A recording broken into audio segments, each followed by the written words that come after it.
Hello, my dear investors. After the 3M analysis, we will check Walgreens right now because I got some requests about this. And in fact, 3M and Walgreens, they have something in common. They are both dividend aristocrats in crisis mode, and they both have experienced capital losses, and their dividend yield is an all-time high. Walgreens dividend yield is about 9%, even much higher than 3M.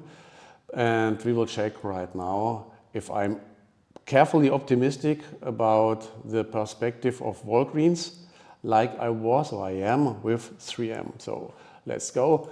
My name is Thorsten Tiet. I'm the founder of Dividend Stocks Cash. We have more than 100,000 members, and it's about investing in quality stocks. And if this is a good idea, or if it's a good idea to invest in Walgreens, my opinion right now. It's no recommendation for buying or selling anything. It's just my personal opinion. So why this stock looks attractive to some investors at least. We have dividend yield, all-time high, 9.1% already. It's a dividend aristocrat with 48 years dividend increase. And we have here multiples if you just take the price earnings based on the adjusted earnings. You see that the stock gets cheaper and cheaper. We now have price earnings by or about 5.5, and it's really low compared to what we had in the past. It was above 20 in 2015. If we go back even further into 2005, it was close to 30 or even above 30. So cheap stock, high dividend yield, dividend aristocrat. What can go wrong? A lot. Let's check the quality of the stock, and if we just have a short look at the reported earnings, we see here some serious issues, especially right now, last 4 quarters. We have no earnings, but we have losses. This is due to accruals of $6.5 billion due to the opioid scandal. And this is a one-time charge. It's a very high charge, but it's a one-time charge. If we look at the adjusted earnings, we see, and there's no accruals is skipped here. We see that we also have still a sluggish performance, even decreasing adjusted earnings. So there seems to be something wrong in their business model itself. If we scroll down a little bit, we see here that operating margins are in decline. Long time operating margins of Walgreens was between 5 and 6%. Now it's just 1.6%, which is really, really low. And even if operating margins recover, according to analysts, they stay well below where they have been in the past. So profitability really gets a hit. And now you need to ask the question, why is it so? And how does they earn money? They earn money, or where do they earn money, Walgreens? They earn money in the pharmacy, so they are the pharmacy retailer mostly. And they make more than 60%, about 2/3 of their revenue by selling medicaments in the pharmacy, and some retail stuff also in the pharmacy, but mostly it's a pharmacy where they sell some stuff. And this doesn't work so well anymore because concurrence got better. Concurrence is better integrated in my point of view, like CVS Health with minute clinics. So somebody coming in with some health issue gets a treatment. If he visits a pharmacy from CVS, he does not get a treatment. If he goes to a pharmacy from Walgreens, because he can just pick up some medicaments. They also try to enter the sector of healthcare. There is also the sector here, it's called healthcare, but you see it's 1.4% of total revenues last business year. They management makes effort to build healthcare, to make their pharmacies more attractive. They acquired Village MD or at least a big part of it, and it costs them $5.2 billion in 21 to increase their share from 30 to 63%. And Village MD itself was acquiring another company, also in healthcare sector, Summit Health, but they are still in the early stages.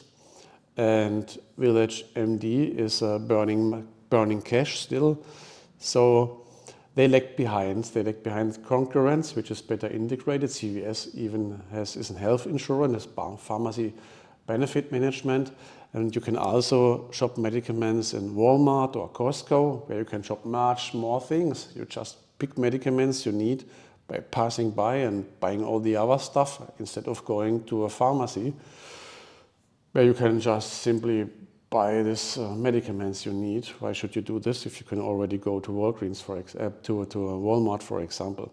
And then we have Amazon, where you can buy it online, and Amazon is also in brick and mortar business.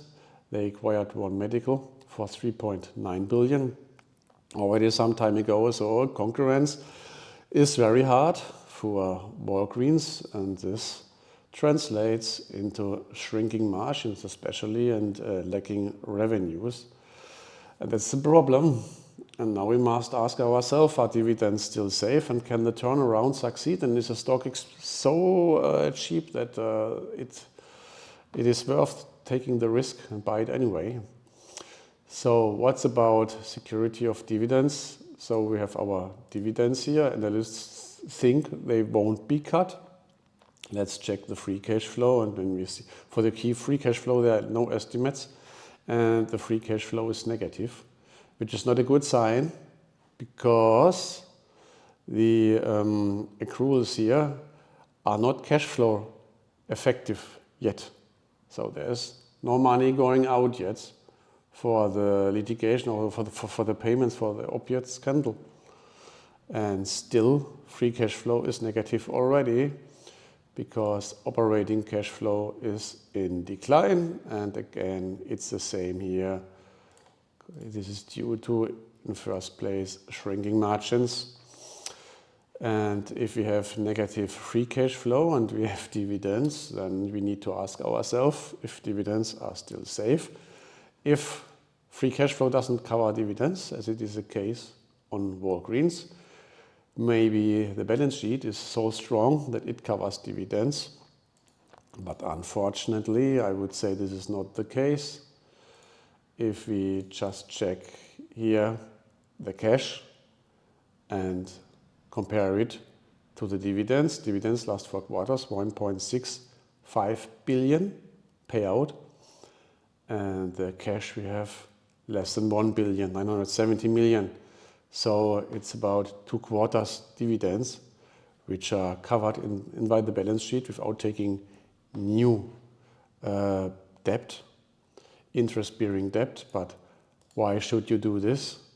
Make more debt just to pay dividends. This is a gambler trick, or how to call it, and the stock market would not appreciate this, I'm for sure.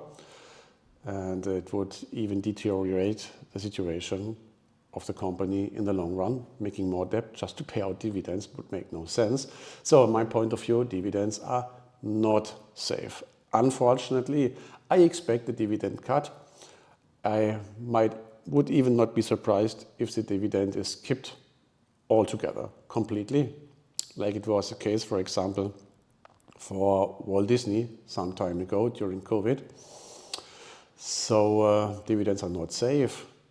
Let's check if the stock is so cheap that maybe it is still a buy.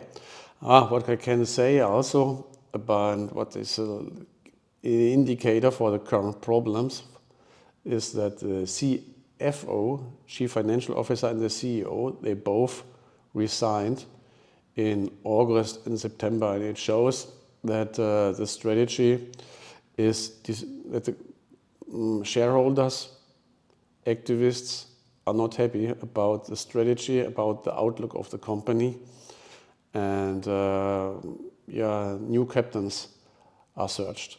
So not a good sign also. Let's check the fair value. I said in the introduction already that the price earnings just about 5, slowly, easily a little bit about 5.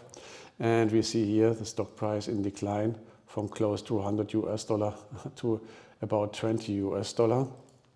Let's check what the fair value calculation out of the box is telling us that the stock is cheap. It is really cheap. Fair value about close to 45, 46, 47, based on the estimates of the current business year, and less than half the actual stock price.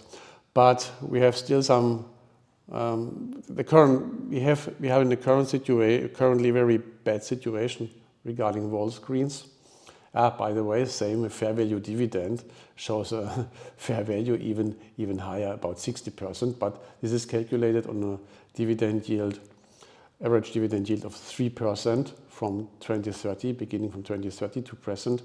And we have this fair value regarding earnings, adjusted earnings, calculated based on an average of 12.3. So both dividend and price earnings, you cannot take these for to evaluate the stock, because situation was still not so bad as it is today in the early years. So we can either change the fair value based a little bit shorter and calculate it like this, beginning from 2019, where we're already in crisis mode, and then fair value goes down.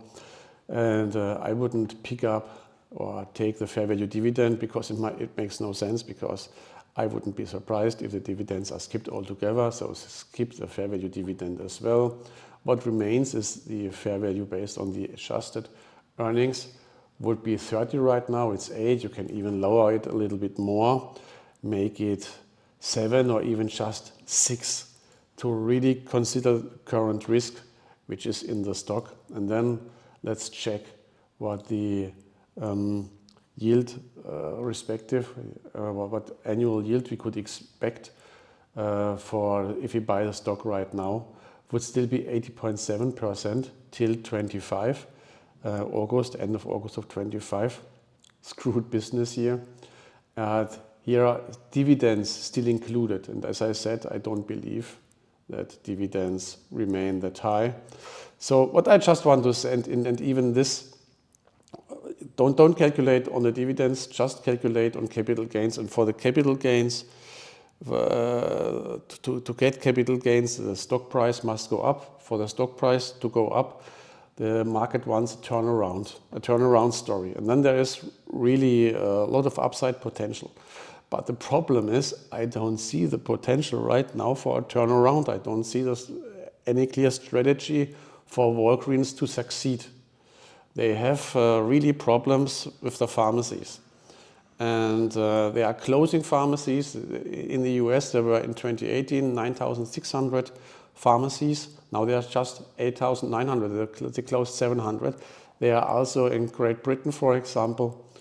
Here's make also some sales in Great Britain. They closed recently 300 pharmacies in Great Britain. So they are really in crisis mode, and I don't know if the turnaround succeeds. And if it doesn't, the stock will lose, and will translate in complete dividend cut and skip dividend altogether. But Walgreens, the stock price might even go further down. So in my point of view right now, Walgreens is a dividend aristocrat, okay, but it's not a quality stock. There are so many more stocks, not only 3M, which offer a better risk-reward ratio, then that I would skip Walgreens. For me, Walgreens is not a buy.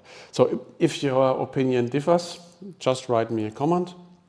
Happy to discuss. Maybe I skipped something which is important for you as an investment case, and also feel free to comment. Thanks for watching. Until next time. Bye-bye.